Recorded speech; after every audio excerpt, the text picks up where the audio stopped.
Hey everybody, Howard Jacobson here from SectoFit, Plant Yourself, Well-Starred Health. It's Monday, the 30th of December. One more day and a bit left in 2019. And a news story caught my eye from last week. It happened about an hour away from me in Forsyth County, North Carolina. And it involved a police report. And the police report was filed by, well, it was a couple who called 911. They were up in their bedroom at night watching a movie, and they heard what sounded like an intruder downstairs and bumping around. And Janet, happy almost New Year's to you too. And the husband was a military veteran, and so he was all, figured he'd call the police first, but he was preparing for, full-out reconnaissance and assault. And the police came, opened the door downstairs. I guess it told the couple to stay upstairs to stay safe. And the culprit turned out to be the couple's robotic vacuum cleaner. Somehow their Roomba had turned itself on overnight and was a little bit confused, I guess, and was bumping into walls repeatedly, knocking things over. And that was the story. It was one of these sort of, ha-ha, isn't life weird, feel-good stories on CNN. And it got me thinking about what we're afraid of and what's actually cause to be afraid of. So for most of us, and I was speaking statistically, so, when you look at Americans, at least, one of our biggest fears is a terrorist attack or, violent crime. People are very scared of dying in airplane crashes, whereas they don't think much about getting in the car every day, although the risks statistically are much higher. Now, that's not to say that things don't happen. There are terrorist attacks. As someone who grew up Jewish in New Jersey, I'm quite aware of what happened this past week in New York and New Jersey. And there's no reason not to take all sorts of reasonable precautions. But when we think about the things that are going to get us, we're always thinking about the threat from outside. And we're almost never thinking about the Roomba. We're almost never thinking about the things inside our house that are statistically much more likely to kill us. And of course, I'm talking about the food in our cupboards and in our refrigerators and freezers. I'm talking about the couches and televisions and tablets and smartphones. I'm talking about everything in our environment that contributes to an unhealthy, sedentary, processed food, animal food, stress-generating lifestyle. Talking about all the lights and screens in our bedrooms that keep us from getting a good night's sleep. I'm talking about the way we consume media that keeps us agitated and off balance and afraid. And I'm not saying, of course, that there's no room for negativity in our lives. I'm not saying that everything has to be 100% positive. What I am saying is the Roomba's inside our house. And so my invitation to you is to do a kind of an audit of your home. Walk around with a notepad and a pen or a clipboard and pretend you don't live there and you're seeing everything with fresh eyes. Just walk around with the question in mind,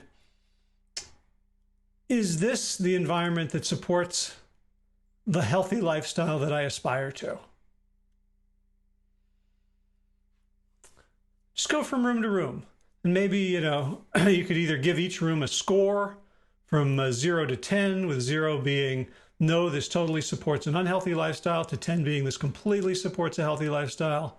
Or maybe you just want to go and jot down elements like, yeah, there's a big TV in the bedroom, and look at all this sugar and white flour in the pantry, and chocolate chips and eggs and butter in the fridge.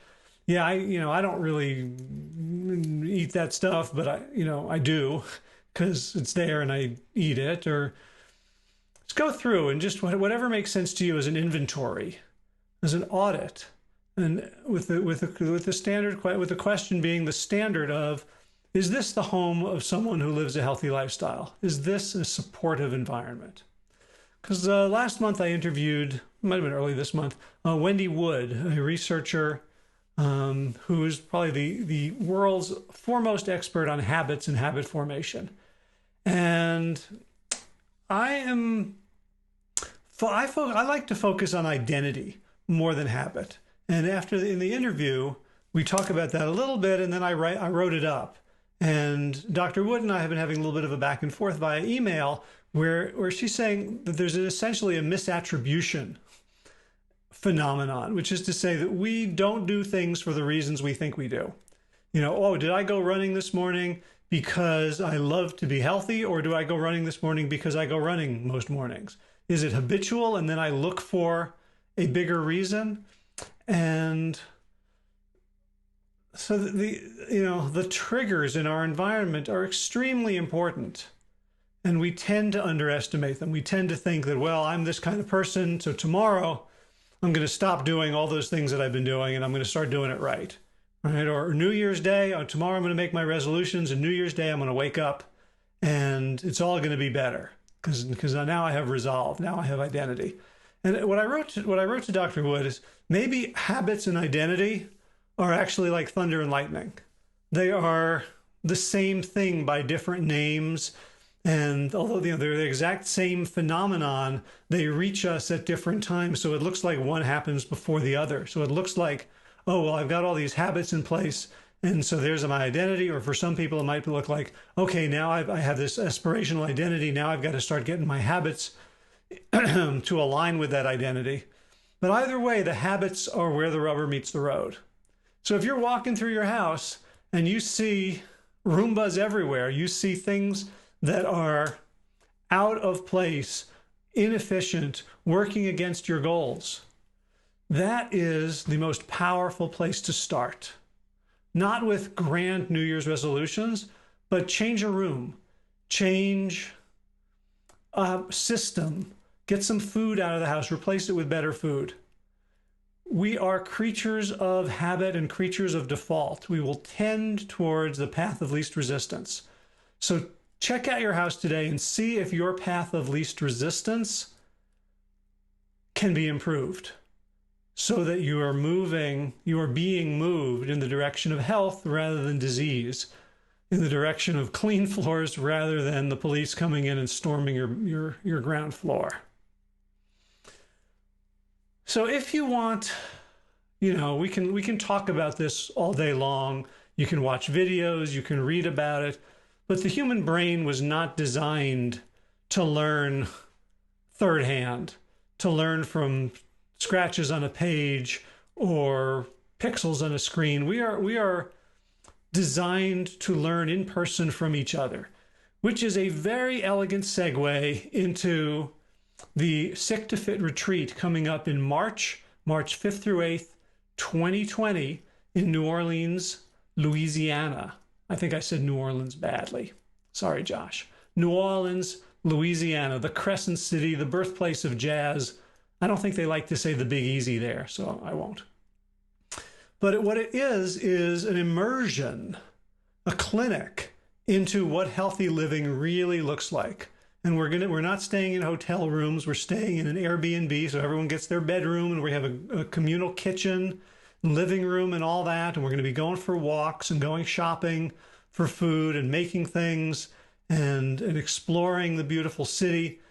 And it is a primer on how to live healthy. And we've specifically chosen New Orleans because it's such an easy city to be unhealthy in. So we're going to show you how to set down grooves and paths in advance so that even if you're at home, maybe you're not the only one eating this way. So you can't just suddenly say, well, if it's out of the house, right? Because if we say if it's in the house, it's in the mouth, then what are you going to do? Get a divorce? Disown your kids? It's not always possible. So how can we navigate dangerous terrain and still not have to be white-knuckling it all the time? That's the exploration. That's the experiment. That's the the question we're going to be asking and answering in New Orleans. So if you're interested in hanging out with me and Josh for 3 days from Thursday evening through Sunday noon, check out sectofit.com/NOLA, N-O-L-A, and it's all lowercase. And the 2, by the way, you can do the number 2, but we have the domain, SectoFit, all spelled out. So you can just go to sectofit.com/NOLA, or if you can't remember that, just go to sectofit.com and you'll see retreats up on the top menu and other places, and you can go find it from there. Any questions, let me know. We're not taking just anyone. Everyone has to apply, and because we want to make sure it's a right fit and we have a good community to support each other.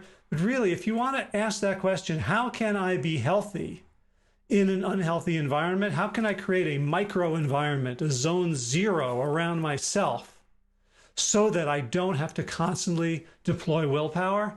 That's what we're going to be exploring in New Orleans in March 5th through 8th. Me and Josh, love to see you there if it's going to be a good fit. All right, talk to you all tomorrow. Have a great day. Bye.